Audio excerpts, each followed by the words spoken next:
요즘 일본에서 한국 문화가 정말 큰 인기를 끌고 있는데요. 그 이유를 잘 아시나요? K-팝이나 한국 드라마가 유명하긴 하지만 실제로 한국을 경험해본 일본 사람들이 말하는 한국의 진짜 매력은 훨씬 더 다양하고 깊이 있습니다.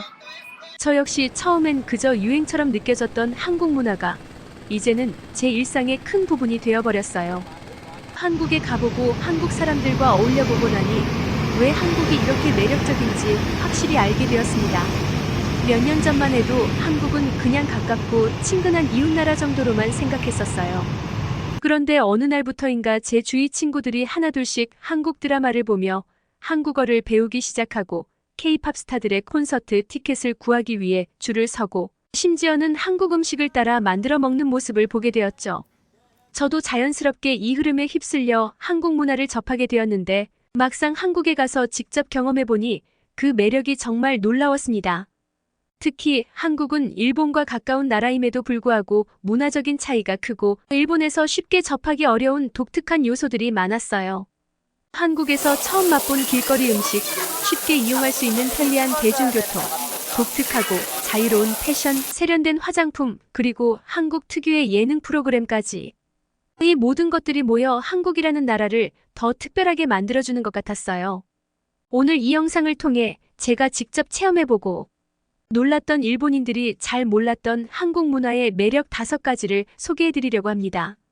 이 영상을 보시고 나면 아마 여러분도 한국에 대해 새롭게 알게 되는 부분이 많을 거예요. 그리고 왜 한국이 이렇게 많은 일본 사람들에게 사랑받고 있는지 이해하게 되실 겁니다. 그럼 지금부터 하나씩 소개해 볼게요. 첫 번째 매력 포인트는 바로 한국의 길거리 음식입니다. 일본에서도 최근 한국 음식에 대한 관심이 높아지면서 떡볶이와 김밥을 파는 가게가 늘어나고 있지만 한국에서 직접 길거리 음식을 먹는 경험은 완전히 다른 차원의 매력이었어요.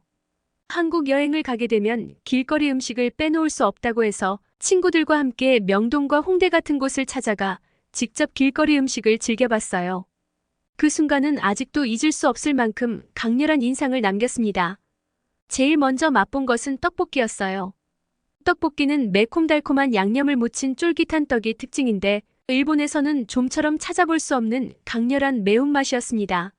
사실 저는 매운 음식을 잘 못 먹는 편이라 처음에는 한 입 먹고 매워서 놀랐지만 신기하게도 한 입, 두 입 먹을수록 떡볶이의 그 특유의 중독성 있는 맛에 점점 빠져들게 되었어요. 그날 이후로 떡볶이가 저에게 한국 여행의 상징 같은 존재가 되어버렸어요. 한국을 방문할 때마다 가장 먼저 생각나는 음식이 되었고 매운맛에 서툴렀던 저조차도 떡볶이의 매력에 푹 빠져서 자주 찾게 되었답니다. 그리고 떡볶이와 함께 자주 먹게 된 어묵도 정말 인상적이었어요. 일본의 오뎅과 비슷한 음식이지만 한국의 어묵은 진한 국물 맛이 일품이었고 특히 추운 날씨에 따뜻한 어묵 국물을 마시는 것은 한국에서만 느낄 수 있는 특별한 경험이었어요. 길거리에서 손쉽게 사 먹을 수 있는 어묵은 한국인들에게 그야말로 추운 겨울의 필수 간식이라고 하더라고요. 따끈한 어묵 국물을 한 모금 마시면 온몸이 따뜻해지고 그 순간 한국 사람들의 일상에 조금 더 가까워진 느낌이 들었어요. 어묵을 먹으면서 따뜻한 마음을 나누는 문화가 참 인상 깊었답니다. 한국의 길거리 음식 중 겨울철 간식으로 유명한 호떡도 빼놓을 수 없죠. 일본에서 붕어빵이나 타이야키 같은 간식을 먹어본 적은 있지만 호떡은 완전히 다른 매력이었어요. 달콤한 시럽과 견과류가 들어간 호떡은 바삭하면서도 달달한 맛이 일품이라 추운 겨울에 길을 걸으며 먹기에 너무 좋았어요. 한국 사람들은 친구나 가족과 함께 이 호떡을 나눠 먹으며 웃고 이야기하는 모습이 참 따뜻하게 느껴졌어요. 저도 친구들과 호떡을 먹으면서 한국 겨울의 소소한 행복을 체험할 수 있었습니다. 이처럼 한국의 길거리 음식은 단순한 먹거리를 넘어서 사람들에게 함께 나누고 즐길 수 있는 문화를 만들어주는 것 같았어요. 일본에서는 길거리에서 음식을 먹는 것이 흔하지 않아서 한국의 이런 문화가 더 특별하게 다가왔습니다. 길거리 음식 하나하나에 담긴 한국인의 정서와 문화가 저에게는 참 인상적이었고 한국을 더 깊이 이해할 수 있는 계기가 되었습니다.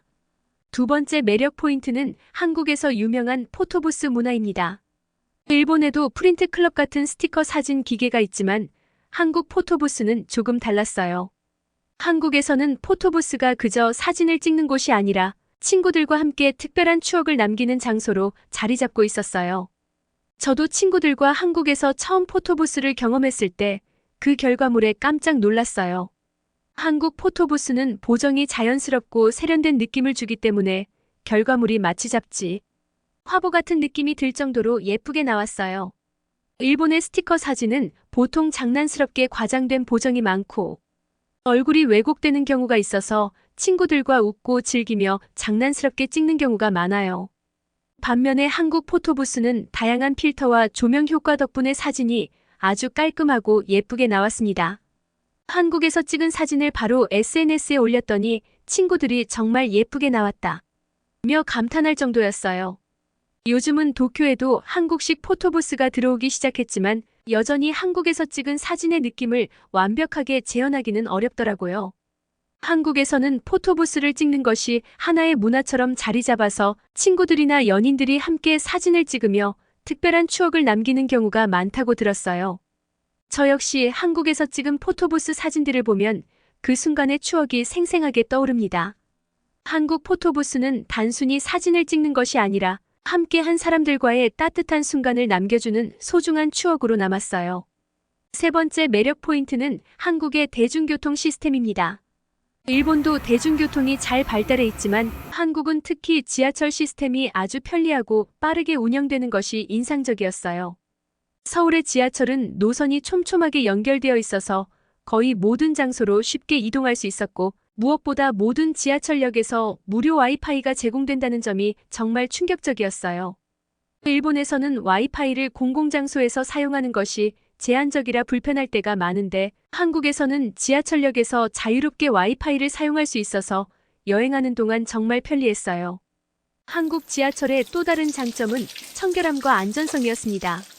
일본도 지하철이 청결하게 유지되는 편이지만 한국 지하철은 매일 꼼꼼히 관리되는 느낌이었어요.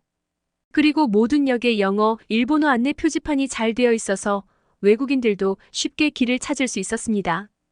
또 스마트폰 하나로 교통카드 없이 결제가 가능한 시스템도 처음 경험해 봤는데요. 이런 점에서 한국의 대중교통은 기술적으로 앞서 있고 효율적이라는 인상을 받았습니다. 이처럼 한국의 대중교통 시스템은 한국 사회가 얼마나 효율적이고 스마트한 인프라를 갖추고 있는지를 보여주는 좋은 예인 것 같아요. 특히 지하철을 이용할 때마다 편리함을 느끼며 한국에서 살아보는 것도 참 좋겠다는 생각이 들었습니다.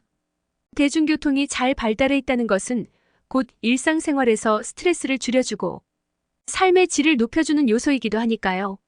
한국의 길거리 음식, 포토부스, 그리고 대중교통 시스템을 경험하면서 저는 한국이 얼마나 따뜻하고 편리한 나라라는 것을 알게 되었고 그 일상적인 면모 속에서 한국 사람들의 세심한 배려와 효율성을 느낄 수 있었습니다. 이 경험들은 제가 한국에 대해 더 깊은 애정을 느끼게 해주었고 한국이라는 나라가 왜 이렇게 많은 사람들에게 사랑받는지 이해하게 해주었어요. 다음 파트에서는 한국을 특별하게 만드는 또 다른 매력 두 가지, 패션과 K-뷰티에 대해 이야기해 드릴게요. 이제 제가 한국에서 경험한 매력 포인트 중 남은 두 가지를 소개할게요.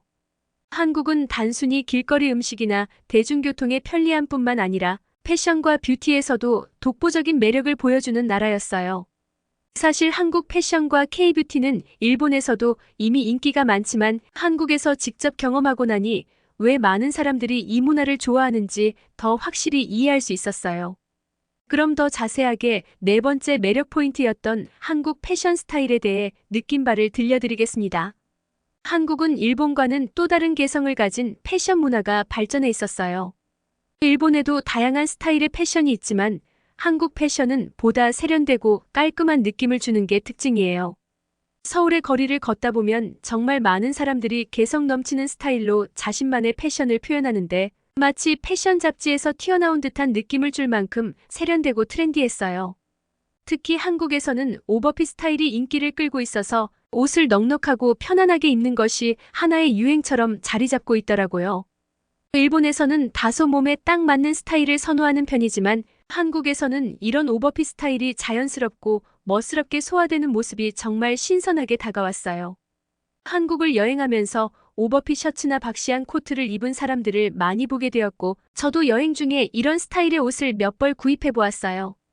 입어보니 너무 편안하고 스타일리시해서 지금은 일본에서도 자주 입게 되었답니다.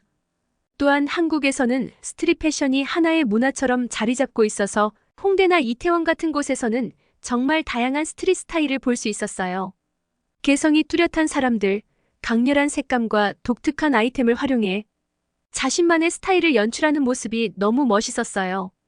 특히 한국은 자신을 표현하는 데 있어서 굉장히 자유로운 문화가 있다는 걸 느꼈어요. 한국 사람들은 자신을 꾸미고 개성을 드러내는 것을 부끄러워하지 않고 오히려 당당하게 자신만의 스타일을 자랑하는 모습이 인상적이었어요. 한국에 머무는 동안 저도 자연스럽게 한국식 패션 스타일을 따라 입게 되었고, 일본에 돌아와서도 친구들에게 요즘 스타일이 한국스럽다 는 말을 자주 듣게 되었습니다. 친구들 사이에서도 한국 패션하면 세련되고 감각적인 느낌으로 통하고 있어서 요즘 저희는 한국 패션 스타일을 따라 입는 것이 하나의 작은 유행처럼 되어가고 있어요. 5번째 매력 포인트는 K-뷰티, 즉 한국 화장품과 뷰티 문화입니다. K-뷰티는 이제 일본에서도 대세가 될 만큼 큰 인기를 끌고 있지만 실제로 한국에서 K-뷰티를 접하고 나니 그 매력이 훨씬 강렬하게 다가왔어요. 한국에서는 정말 다양한 뷰티 제품을 쉽게 구할 수 있고 가격도 합리적이면서 품질이 아주 뛰어나서 K-뷰티가 전 세계적으로 인기를 끄는 이유를 알겠더라고요. 특히 저는 쿠션 파운데이션을 한국에서 처음 사용해 보았는데 그 촉촉함과 편리함에 정말 놀랐어요. 일본에서는 일반적인 파운데이션을 사용하는 경우가 많은데 한국에서는 이 쿠션 파운데이션이 굉장히 대중화되어 있었어요. 쿠션 파운데이션은 스펀지에 파운데이션이 묻어 있어 간편하게 피부 표현을 할 수 있는데 바르자마자 피부가 촉촉하고 자연스럽게 빛나는 느낌이 들었어요. 이게 바로 한국에서 말하는 물광 피부라고 하더라고요. 처음 써보았을 때 그 자연스러운 광택과 피부 표현에 깜짝 놀랐답니다. 또한 한국은 스킨케어 제품이 발달해 있어서 피부를 관리하고 건강하게 유지하는 데 많은 신경을 쓰고 있었어요. 일본에서는 메이크업 제품이 더 인기가 있는 편이지만 한국에서는 스킨케어에 대한 관심이 정말 높다는 걸 느꼈어요. 한국 사람들은 깨끗하고 촉촉한 피부를 유지하는 걸 중요하게 여기기 때문에 클렌징, 토너, 에센스, 수분 크림 같은 다양한 제품을 층층이 바르며 철저히 관리하는 모습을 보고 깜짝 놀랐어요.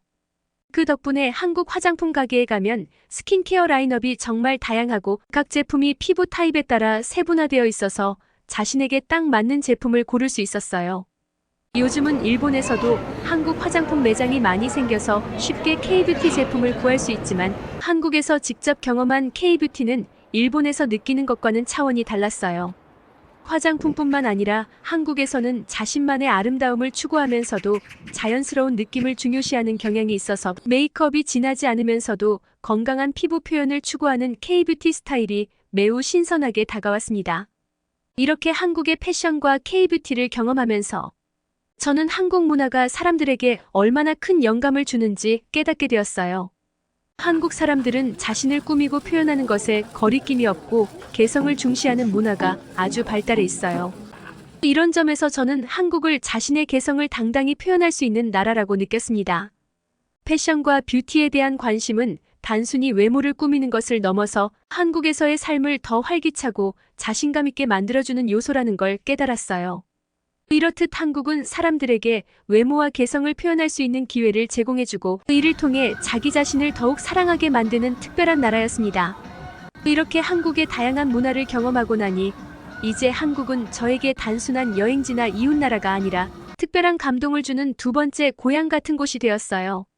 한국의 길거리 음식에서 느낀 소소한 즐거움, 포토부스에서 남긴 특별한 추억, 편리하고 효율적인 대중교통 시스템, 세련된 패션과 K-뷰티에 이르기까지 모든 경험들은 저에게 새로운 자극과 영감을 주었습니다.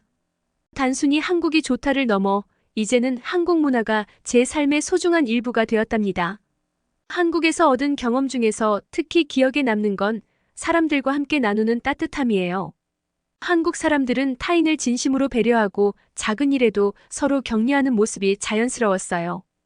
길거리에서 모르는 사람에게서 받은 친절, 포토부스에서 친구들과 웃으며 찍은 사진, 그리고 길거리 음식이나 카페에서 느낀 한국 특유의 소소한 행복이 모두 모여 저에게 큰 감동을 주었습니다.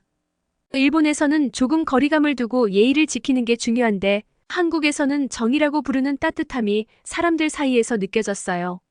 이 정을 통해 한국 사람들의 유대감과 가족적인 분위기를 실감할 수 있었습니다.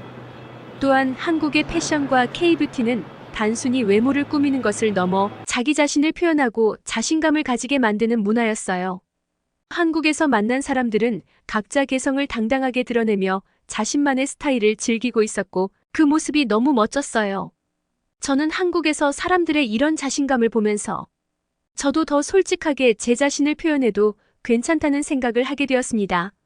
이제는 저도 친구들과 만나면 한국식으로 자유롭게 패션을 시도해보고 K-뷰티 제품으로 스킨케어를 하며 저 자신을 아끼는 방법을 배우고 있습니다. 이런 변화는 단순히 외모만이 아니라 내면의 자신감에도 큰 영향을 주었어요. 그리고 한국의 효율적이고 발전된 인프라, 특히 대중교통 시스템과 와이파이 접근성은 일상생활에서 느낄 수 있는 편리함의 극치였어요. 이런 점들을 경험하고 나니 저도 언젠가 한국에서 살아보고 싶다는 생각이 들었어요. 한국에서 느꼈던 그 편리함과 빠른 생활 리듬이 제게는 새로운 에너지를 주었고 일상을 더욱 활기차게 만들어줄 것 같아요. 이제 저는 꼭 다시 한국에 가서 그동안 느꼈던 매력들을 다시 한번 경험해보고 싶어요. 한국에서 직접 길거리 음식을 마음껏 즐기고 친구들과 포토부스에서 사진을 찍고 한국 패션 스타일로 꾸미고 한국 화장품으로 피부를 가꾸며 일상을 보내고 싶습니다. 이렇게 한국에서의 모든 경험들이 모여 제 인생에 또 하나의 멋진 장면을 더해줄 거라고 믿어요. 한국 문화를 접하면서 저에게 일어난 작은 변화들은 결국 제 삶의 큰 선물이 되었어요. 처음에는 단순히 유행처럼 느껴졌던 한국 문화가 이제는 제 삶에 깊이 스며들어 제 사고방식과 삶의 방식을 바꾸어 주었습니다. 친구에게 따뜻한 말을 전하는 법, 자신을 당당하게 표현하는 법, 그리고 일상 속에서 소소한 행복을 찾아가는 법이 모든 것들은 제가 한국에서 배운 소중한 가치들이에요. 한국 문화를 통해 얻은 이 경험들을 여러분과 함께 나누고 싶은 마음에 이 영상을 만들게 되었습니다. 한국 문화가 저에게 큰 영감을 주고 삶을 풍요롭게 만들어준 것처럼 여러분도 한국 문화를 통해 새로운 감동과 활력을 느끼실 수 있을 거예요. 단순히 인기 있는 드라마나 음악을 넘어서 한국의 따뜻한 배려심, 자신을 자유롭게 표현하는 문화, 그리고 사람들과 함께 나누는 소소한 행복을 직접 경험해 보시면 좋겠습니다. 이 영상을 시청해 주셔서 감사드리고 앞으로도 한국에 대해 더 많은 것을 알아가고 싶으신 분들은 구독과 좋아요 눌러주시고 한국의 매력적인 문화가 여러분에게도 큰 선물이 되길 바랍니다. 감사합니다.